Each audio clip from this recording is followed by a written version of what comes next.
नमस्कार साथियों, पूरे उत्तर भारत का किसान दिल्ली कूच कर रहा है। देश के किसान में त्राहिमाम मचा है। देश का किसान 378 दिन पहले दिल्ली के बॉर्डर पर बैठा रहा। आखिर में 3 काले कानून वापस लिए गए इस वादे के साथ कि एमएसपी की गारंटी का कानून लाया जाएगा। अब 2 साल और बीत गए।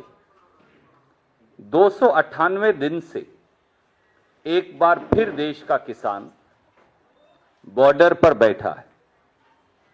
किसान की मांग क्या है कि पैदल शांतिप्रिय तरीके से दिल्ली के हुक्मरानों से, मोदी सरकार से वो आकर अपनी मांग की गुहार लगा सकें, न्याय मांग सकें।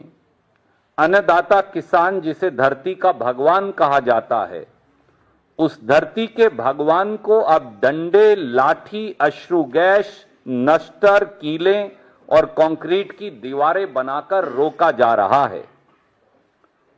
जो मिजोरम से किया जा रहा है, मोदी सरकार वही अन्नदाता किसान से भी कर रही है। फिल्म देखने का समय है प्रधानमंत्री जी और पूरी कैबिनेट को, पर देश के किसान की बात सुनने का समय नहीं, जो 298 दिन से बॉर्डर पर यह गुहार लगा रहा है कि वो दिल्ली आकर झोली फैलाकर अपना अधिकार मांग सके और मोदी सरकार को अपना वादा याद दिला सके जो 2 वर्ष पहले किया था। 700 किसानों की शहादत और लाखों किसानों को अपना अपना घर उजाड़ने के बाद के एमएसपी की गारंटी का कानून बनाया जाए। दुर्भाग्य से आज मोदी सरकार ने 2 बड़ी बातें और संसद के पटल पर कही। जब देश के कृषि मंत्री से पूछा गया कि कृषि की, खेती की एमएसपी की गारंटी का कानून बनाएंगे या नहीं, तो वो सरेआम उसे टाल गए। जब यह पूछा गया कि किसान को कर्ज से राहत मिलेगी या नहीं, तो उससे भी वो इनकार कर गए। ये कहीं ना कहीं मोदी सरकार की मंशा को दर्शाता है। मांग है, माननीय प्रधानमंत्री जी, क्या इन किसानों की शहादत के बाद, क्या पूरे देश के किसान के लुटने के बाद आप फिल्म के माध्यम से उन्हें राहत देंगे? देश के माननीय प्रधानमंत्री जी को बगैर किसी देरी के किसानों को वार्तालाप के लिए बुलाकर इसी संसद के सत्र में एमएसपी की गारंटी का कानून पारित किया जाना चाहिए। यह भारतीय राष्ट्रीय कांग्रेस की मांग है।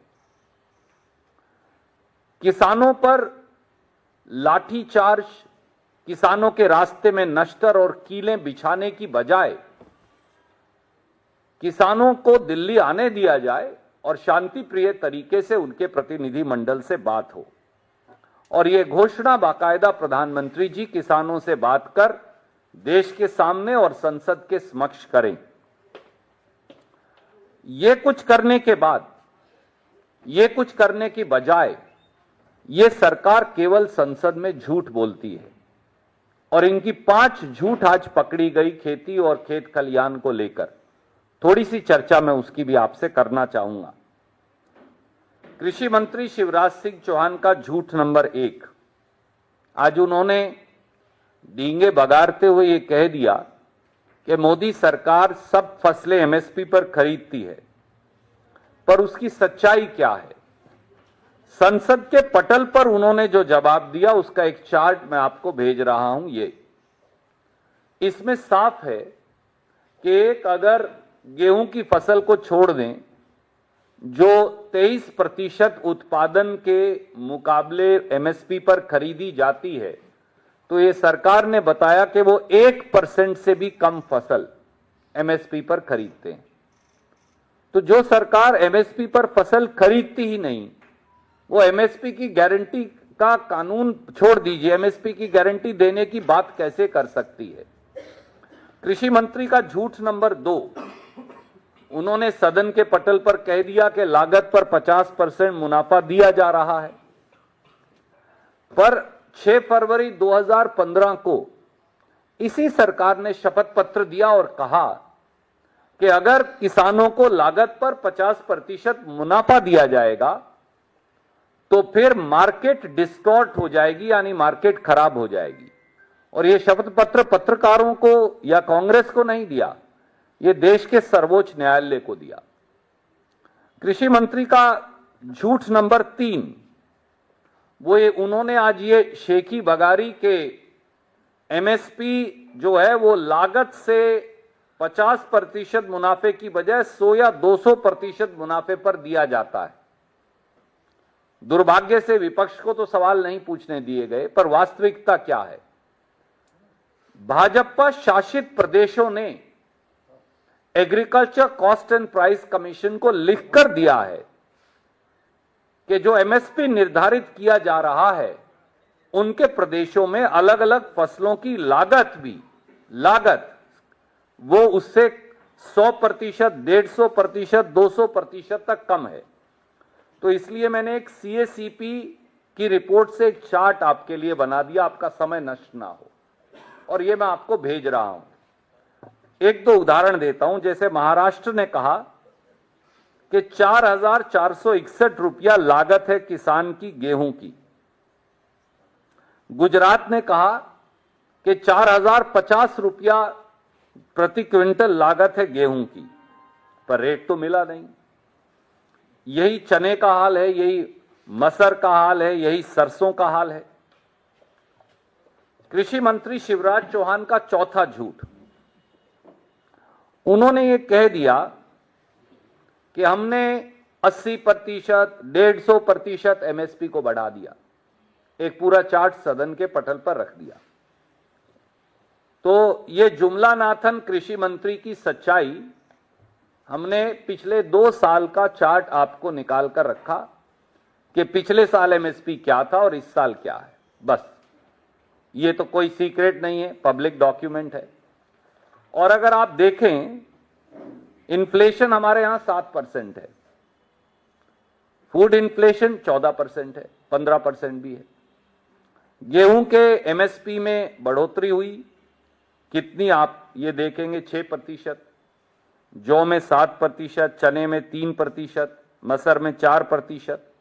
और अगर C2 + 50% स्वामीनाथन आयोग के मुताबिक दिया जाए तो कितना पैसा दिया जाना चाहिए, हमने वो भी लगाया, ताकि C2 + 50% सीएसीपी की रिपोर्ट के मुताबिक कितना आएगा।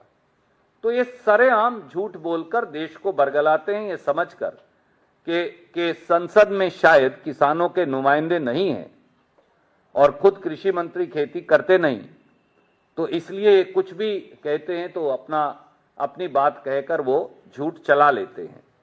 और झूठ नंबर 5, सोयाबीन जो सबसे ज्यादा मध्य प्रदेश और सबसे ज्यादा महाराष्ट्र और दूसरे नंबर पे उनके अपने प्रांत मध्य प्रदेश में होता है। सोयाबीन का लागत जो मूल्य है वो 4,892 रुपये एमएसपी है, पर मध्य प्रदेश में वो 4,000 रुपये से भी कम बिकी और महाराष्ट्र में और भी कम बिकी। सोयाबीन का क्राइसिस सबने देखा। प्रधानमंत्री जी ने कहा कि हम जो हैं सरकार बनने पर 6,000 रुपये में खरीदेंगे। महाराष्ट्र का किसान भी इंतजार कर रहा है कि उसको एमएसपी का वो 6,000 रुपया सोयाबीन का मिलेगा, प्रधानमंत्री जी के जबान की भी कोई कीमत नहीं, या उन्होंने झूठ बोलकर महाराष्ट्र में वोट ले ली, तो उसका किसान क्या करे। इसलिए बड़ी सीधी बात है, देश के अन्नदाता किसान को मणिपुर के हालात में मत पहुंचाइए। फिल्में देखने का अगर फुर्सत है तो देश के किसान से बात करने की फुर्सत क्यों नहीं। किसान के रास्ते में नश्तर, कील और दीवारें क्यों खड़ी की जा रही हैं। क्या किसान उग्रवादी है, नक्सलवादी है, अपराधी है? वो दिल्ली आकर अपनी सरकार और अपने प्रधानमंत्री से न्याय की गुहार क्यों नहीं लगा सकता? और देश के प्रधानमंत्री देश के किसानों से मिलने से गुरेज क्यों कर रहे हैं? और एमएसपी की गारंटी का कानून जैसा खुद मोदी सरकार ने 2 वर्ष पहले वादा किया था, वो उन्हें कब मिलेगा? इस संसद के सत्र में एमएसपी की गारंटी का कानून क्यों नहीं लाया जा सकता? और आखिरी किसान के कर्ज को लेकर है, अगर कॉर्पोरेट टैक्स 32% से 22% और 15% कम करके सालाना 3 लाख करोड़ कंपनियों को दिया जा सकता है टैक्स राहत, अगर 17 लाख करोड़ बैंक का पैसा बट्टे खाते में डाला जा सकता है, तो किसान का 2 या 3 लाख करोड़ का कर्ज क्यों माफ नहीं हो सकता? ये कुछ सवाल हैं जो बड़ी विनम्रता से हम सरकार के समक्ष रखना चाहते हैं, ये कहने के साथ साथ कि भारतीय राष्ट्रीय कांग्रेस किसानों के इस जायज मांगों और आंदोलन के साथ खड़ी है। किसान को लाठियां, अश्रु गैस, कीले और नश्तर नहीं, किसान को उचित कीमत और उसका कानून दीजिए। कोई प्रश्न आप पूछना चाहें तो स्वागत है।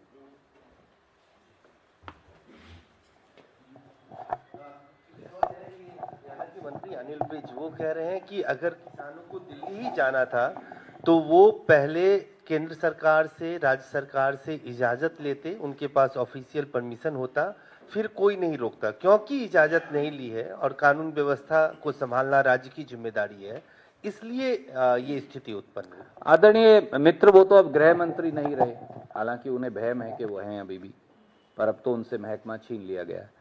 पर सवाल ये है, मैं आपसे आपके समक्ष रखता हूं, तो क्या आप दिल्ली आने के लिए हिंदुस्तान के लोगों पर प्रतिबंध है?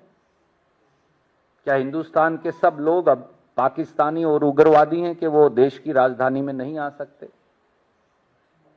क्या अब ये न्यू नॉर्मल है, न्यू इंडिया है, जिसमें देश के लोग देश की राजधानी नहीं आ सकते, देश के लोग देश के प्रधानमंत्री को ज्ञापन भी नहीं दे सकते, देश के लोग देश की सरकार से अपनी न्यायोचित मांग जो है वो नहीं रख सकते?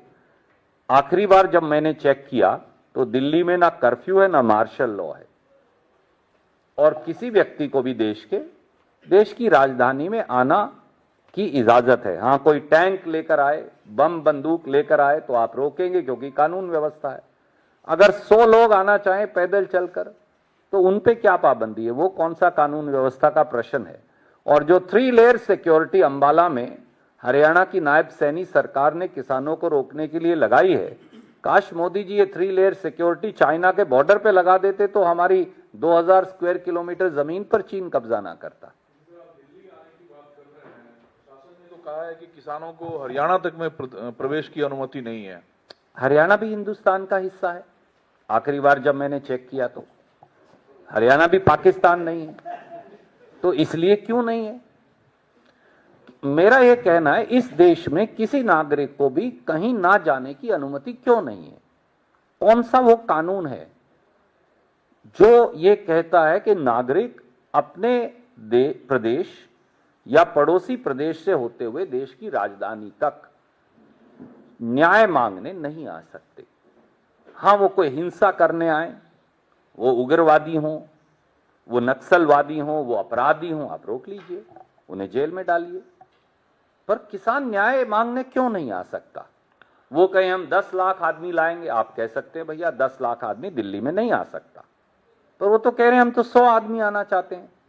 दिल्ली में तो हर रोज 1 करोड़ आदमी की एंट्री और एग्जिट है, तो वो किसान क्यों नहीं आ सकते?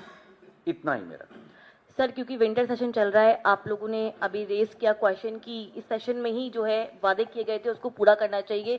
क्या कांग्रेस पार्टी सोमवार को जब सेशन की शुरुआत होगी तो इस मुद्दे को सदन में उठाएगी? और क्या अभी तक आप लोग अडानी के मुद्दे पे प्रदर्शन कर रहे हैं, क्या किसानों के एमएसपी को लेकर जो वो मांग कर रहे हैं उसको लेकर आप लोग प्रोटेस्ट करेंगे? 2 दिन पहले भी श्रीमती सोनिया गांधी जी के नेतृत्व में किसानों के इसी मुद्दे पर राज्यसभा से कांग्रेस पार्टी और सभी मित्र दलों ने बहिर्गमन किया था और हमने बाकायदा एडजर्नमेंट मोशन दिया था। हम एक बार नहीं अनेकों बार इस पर स्थगन प्रस्ताव कर चुके हैं और हम इस आवाज को, अडानी का मुद्दा भ्रष्टाचार का मुद्दा है, वो महत्वपूर्ण है और रहेगा और कांग्रेस उसे लगातार उठाएगी राहुल जी और खड़गे जी के नेतृत्व में। पर किसान के साथ जो दुर्व्यवहार हो रहा है, किसान को जो अपराधी की तरह उसके साथ व्यवहार हो रहा है, कील नश्तर और दीवारें खड़ी की जा रही हैं ताकि आम नागरिक को भी यह सुविधा हो। सो किसानों के लिए 3 लेयर सिक्योरिटी की क्या जरूरत है? आप चेक करो भैया, तुम्हारे पास कोई हथियार तो नहीं है, आप उसे मत जाने दो। कोई हथियार है नाजायज तो अंदर बंद कर दो। पर 100 किसान पैदल चलकर दिल्ली तक क्यों नहीं आ सकते? इस बात का जवाब प्रधानमंत्री जी को देना चाहिए और कांग्रेस ये मुद्दा सोमवार से फिर उठाएगी दोबारा। अडानी भी उठाएंगे और किसान के साथ जो दुर्व्यवहार और एमएसपी का कानून नहीं बन रहा इसको भी उठाएंगे। सर, कई ऐसा घटनाक्रम रहा है जहां राहुल गांधी खुद मिलने पहुंचते हैं। आपने 298 डेज का जिक्र किया।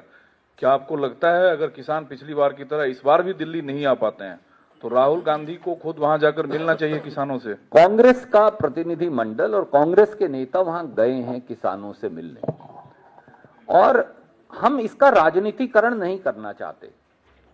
अन्याय जहां होगा राहुल जी जाएंगे, अन्याय जहां होगा खड़गे जी जाएंगे, अन्याय जहां होगा कांग्रेस के साथी जाएंगे, चाहे वो हमारा घोर विरोधी भी हो।